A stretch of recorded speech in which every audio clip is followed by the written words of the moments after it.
जय श्री राम दोस्तों, मैं केशवर पाल आज फिर एक नई वीडियो के साथ आपके सेवा में हाजिर हुआ। दोस्तों, ये के रामपाल जी के भक्त हैं। इनसे कोई प्रश्न कर रहा है कि मैं तो रामचरितमानस जन्म से पढ़ता आ रहा हूँ और राम से कोई बड़ा भगवान नहीं जानता हूँ। तो ये भाई साहब कह रहे हैं कि तुम्हें तत्व ज्ञान नहीं है, इसलिए तुम नहीं जानते हो। तो आज इस बंदे को ये तत्व ज्ञान देंगे और हम लोग देखेंगे कि इनके पास कितना तत्व ज्ञान है। तो चलिए, इनकी वीडियो को हम 3 बार में दिखाएंगे, क्योंकि यह रामचरितमानस से और मार्कंडेय पुराण, गीता से 3 ग्रंथों से इन्होंने प्रमाण इस भाई को दिखा रहे हैं कि देखो ये प्रमाण है और भक्ति पूर्ण परमात्मा यानी कबीर की करनी चाहिए। तो 3 ग्रंथों की बात इन्होंने किया है, तो हम इनकी 3 अलग अलग वीडियो को दिखाएंगे और उसको देख करके ग्रंथ खोल करके आपको समझाएंगे।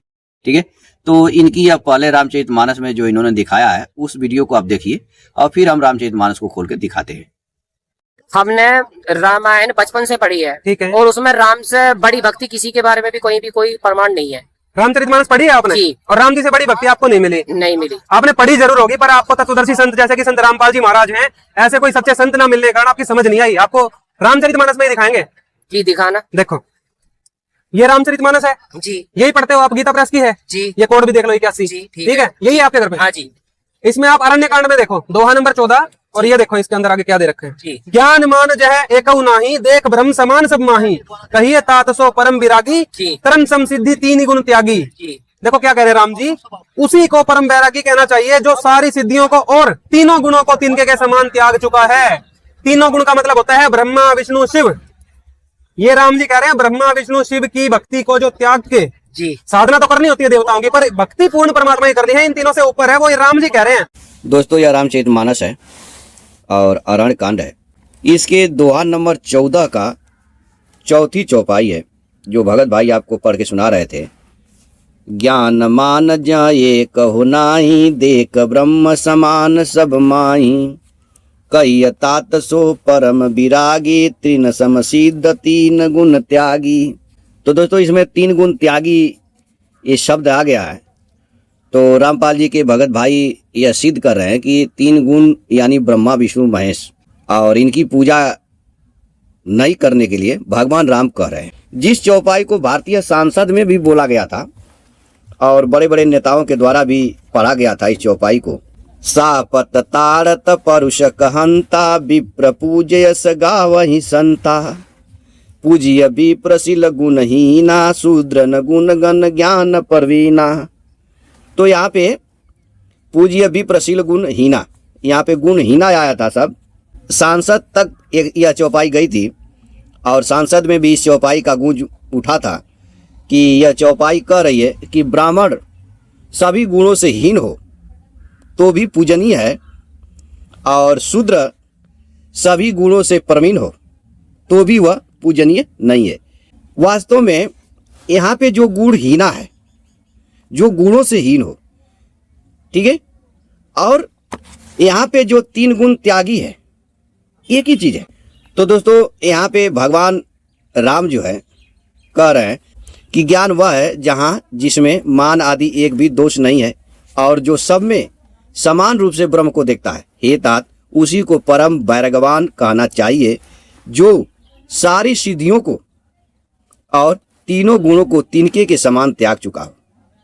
यानी वैरागी कौन है और ज्ञानी कौन है, इस विषय को यहाँ बताया गया है कि ज्ञानी वह है जो परमात्मा को सब में देखता है, और वैरागी वह है जो सारी सिद्धियों को और 3 गुणों को त्याग चुका है। ठीक है, तो यहाँ पे दोस्तों कथा ऐसी चल रही थी कि एक बार भगवान राम बैठे हुए हैं और लक्ष्मण जी उनके पास आते हैं और उनसे प्रश्न करते हैं कि हे देव, मुझे समझाकर कहिए जिससे सब छोड़कर मैं आपकी चरण सेवा करूं। ज्ञान, वैराग और माया का वर्णन कीजिए। ज्ञान क्या है, वैराग क्या है, माया क्या है, तो इत्यादि दोस्तों यहाँ पे लक्ष्मण जी भगवान राम से प्रश्न किए थे। उसी प्रश्न के उत्तर में भगवान ने यहाँ बताया था कि ज्ञान वह है जो सब में परमात्मा को देखता है, और वैरागी वह है जो सिद्धियों को और 3 गुणों को त्याग चुका है। दोस्तों, गीता में हम देखते हैं 3 गुणों को त्यागने वाला कौन है, कैसा रहता है। दोस्तों, यह श्रीमद् भागवत गीता है, 18 अध्याय है इसका, और 40 श्लोक है। भगवान इसमें कहते हैं कि पृथ्वी में या स्वर्ग में अथवा देवताओं में तथा इनके सिवा और कहीं भी वह ऐसी कोई वस्तु नहीं है जो प्रकृति से उत्पन्न इन तीनों गुणों से रहित हो। यानी जो प्रकृति से उत्पन्न तीनों गुण है, रजगुण, तमगुण, सतगुण, इससे भगवान कह रहे हैं कि संसार में कोई भी वस्तु इससे रहित नहीं है। यानी हम सब या रामपाल सब इसके गुलाम हैं, इसके दबाव में है। और जो दबाव में इसके नहीं है दोस्तों, उसके लिए भगवान बता रहे हैं, यह श्रीमद् भागवत गीता है और अध्याय 14 है और श्लोक 21 में भगवान से अर्जुन प्रश्न करते हैं दोस्तों, जैसा कि लक्ष्मण जी ने प्रश्न किया था वैसा ही यहाँ में प्रश्न करते हैं कि हे प्रभु, इन तीनों गुणों से अतीत हुआ मनुष्य किन लक्षणों से युक्त होता है, उसके आचरण कैसा होते हैं और इन तीनों गुणों का अतिक्रमण कैसे किया जा सकता है। ठीक है, इन तीनों गुणों से ऊपर कैसे हुआ जा सकता है और इन तीन गुणों से जो ऊपर है, तीन गुण जो त्यागी है वह कैसा है। इसके उत्तर में दोस्तों भगवान अध्याय 14 का 24-25 श्लोक है। इसमें भगवान क्या कर रहे हैं कि जो धीर मनुष्य दुख सुख में सम तथा अपने स्वरूप में स्थित रहता है, जो मिट्टी के ढेले पत्थर और सोने में सम रहता है। ठीक है, यानी उसके सामने सोना रख दिया जाए या मिट्टी का ढेला रख दिया जाए, बात एक ही है। और जो दुख आए चाहे सुख आए, सब में समान रहता है। अपनी यहाँ पे देखिए, जो प्रिय अप्रिय में सम रहता है, यानी उसे कोई अच्छी बात बोल दो तो भी वो इतना ही, उसको कोई बुरी बात बोल दो तो भी उसको उतना ही लगेगा। जो अपनी निंदा स्तुति में सम रहता है, जो मान अपमान में सम रहता है, जो मित्र शत्रु के पक्ष में सम रहता है और जो संपूर्ण कर्मों के आरंभ का त्यागी है, वह मनुष्य गुणातीत कहा जाता है। यानी समता वाला मनुष्य जो है गुणातीत है, तीन गुण त्यागी है।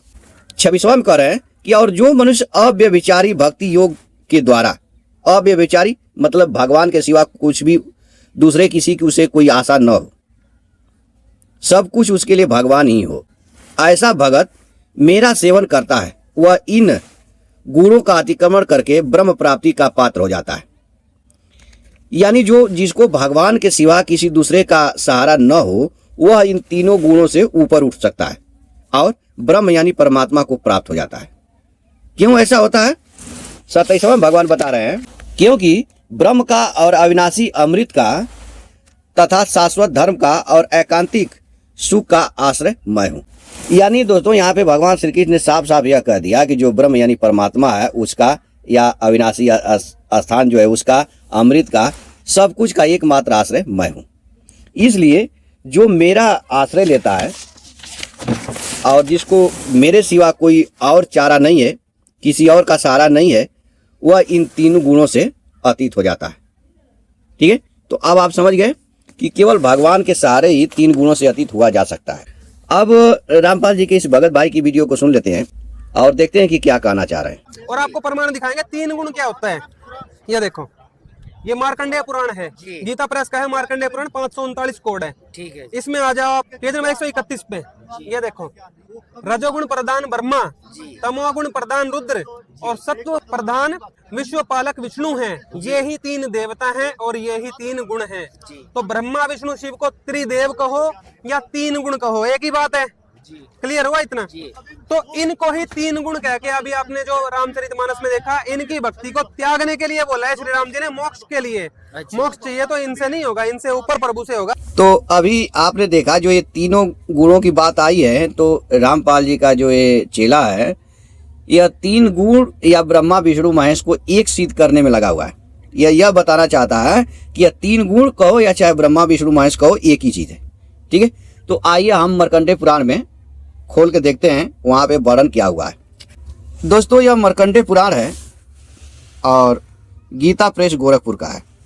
यह संक्षिप्त मार्कंडेय पुराण, और जो अभी रामपाल जी का जो भगत भाई पढ़ के सुना रहे थे, रजोगुण प्रधान ब्रह्मा, रजोगुण प्रधान, प्रधान मतलब मुख्य, यानी जिनके अंदर रजोगुण मुख्य है उन्हें क्या कहते हैं? ब्रह्मा। और तमोगुण प्रधान रुद्र, यानी जिनके अंदर तमोगुण मुख्य है उन्हें क्या कहते हैं? रुद्र। और सत्व प्रधान विश्वपालक विष्णु, और जिनके अंदर सत्व गुण प्रधान है उन्हें विश्वपालक विष्णु कहते हैं। यही तीन देवता है और यही तीन गुण है। ठीक है, तो इसका विषय दोस्तों यह है यहाँ पे देखिए कि एक ही परमात्मा के त्रिविध रूप ब्रह्मा जी की आयु आदि का मान तथा सृष्टि का संक्षिप्त वर्णन, इसका यह विषय है। यानी इसके अंदर एक परमात्मा के 3 रूप बताए गए हैं। वह 3 रूप कौन कौन है उसी को बताने के लिए यहाँ से विषय चालू हुआ है कि यद्यप ब्रह्मा जी संपूर्ण जगत की उत्पत्ति के स्थान और निर्गुण है। ब्रह्मा जी कैसे हैं? निर्गुण है और सारे जगत की उत्पत्ति करने वाले हैं।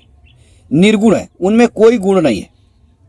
तथापि रजोगुण का उपभोग करते हुए, उपभोग किसका करते हैं? रजोगुण का, सृष्टि में प्रवृत्त होते हैं और ब्रह्मा के कर्तव्य का पालन करते हैं। फिर परमेश्वर सत्व गुण के उत्कर्ष से युक्त हो श्री विष्णु का स्वरूप धारण कर धर्म पूर्वक प्रजा का पालन करते हैं। यानी जो परमात्मा है दोस्तों, वही ब्रह्मा के रूप में रजोगुण का उपभोग करके सृष्टि की रचना कर देते हैं। तो फिर वही परमेश्वर सत्व गुण का धारण करके विष्णु का रूप धार के समस्त प्रजा का पालन करते हैं। फिर तमोगुण की अधिकता से युक्त हो रुद्र रूप धारण करके संपूर्ण जगत का संहार करते हैं और निश्चित सोते हैं। इस प्रकार सृष्टि, पालन और संहार, इन तीनों कालों में 3 गुणों से युक्त होकर भी वे परमेश्वर वास्तव में निर्गुण है। अब कैसे निर्गुण है? उदाहरण के सहित बताया जा रहा है कि जैसे खेतिहर पहले बीज को बोता है, फिर पौधे की रक्षा करता है और अंत में खेती पक जाने पर उसे काटता है, तथा इन कार्यों के अनुसार बोने वाला, रक्षा करने वाला और काटने वाला, यह 3 नाम धारण करता है। उसी प्रकार एक ही परमेश्वर भिन्न भिन्न कार्यों के अनुसार ब्रह्मा, विष्णु तथा रुद्र नाम धारण करते हैं। ब्रह्मा होकर संसार की सृष्टि करते हैं और रुद्र होकर उसका संहार करते तथा विष्णु रूप में इन दोनों कार्यों से उदासीन रहकर सबका पालन करते हैं। इस तरह स्वयंभू परमात्मा की 3 अवस्थाएं होती हैं। रजोगुण प्रधान क्या है? ये अवस्था है, पद है, स्थिति है।